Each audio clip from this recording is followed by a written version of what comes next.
કોંગ્રેસે પણ વધુ 6 ઉમેદવારોના નામ કર્યા જાહેર। ભાવનગરથી મનહર પટેલ, બનાસકાંઠાથી પરથીભાઈ ભટોલને આપી ટિકિટ। કોંગ્રેસે વધુ કેટલીક બેઠકો માટે જાહેર કર્યા ઉમેદવારોના નામ। ભાવનગર બેઠક પર ભાજપના ભારતીબેન શિયાળ સામે કોંગ્રેસે મનહર પટેલને મેદાનમાં ઉતાર્યા, તો બનાસકાંઠા બેઠક પર અપેક્ષા મુજબ ભટોલને ટિકિટ આપવામાં આવી છે। ભટોલની ટક્કર રાજ્યના સરકારના મંત્રી પરબત પટેલ સાથે થશે, તો સાબરકાંઠામાં કોંગ્રેસે રાજેન્દ્ર ઠાકોરને ટિકિટ આપી છે। ભાજપ સામે બળવો કરી કોંગ્રેસમાં જોડાયેલ બિમલ શાહને કોંગ્રેસે ખેડા બેઠક પરથી મેદાનમાં ઉતાર્યા છે। કોંગ્રેસે મોટાભાગની બેઠકો પર ઉમેદવારોના નામની જાહેરાત કરી દીધી છે। પાટીદાર ફેક્ટરને ધ્યાને રાખી કોંગ્રેસે અત્યાર સુધીમાં 8 પાટીદારોને ટિકિટ આપી છે। ગુરુવારે ઉમેદવારી ફોર્મ ભરવાનો અંતિમ દિવસ છે, ત્યારે આ તમામ ઉમેદવારો ગુરુવારે પોતાની ઉમેદવારી નોંધાવશે।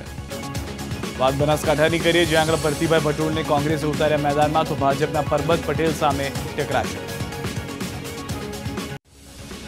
ભારે કશમકશ બાદ આખરે બનાસકાંઠા બેઠક પર કોંગ્રેસે પરથી ભટોળના નામ પર મહોર મારી, જેઓ ટકરાશે ભાજપના ઉમેદવાર પરબત પટેલ સામે। ચૌધરી સમાજમાંથી આવતા બંને ઉમેદવારો પોતાના સમાજ પર સારી પકડ ધરાવે છે।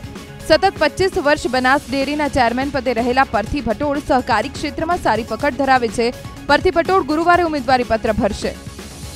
આજરોજ ભારતીય રાષ્ટ્રીય કોંગ્રેસના ઉમેદવાર તરીકે લોકસભાની ઉમેદવારી નોંધાવવા માટે ફોર્મ લીધું છે।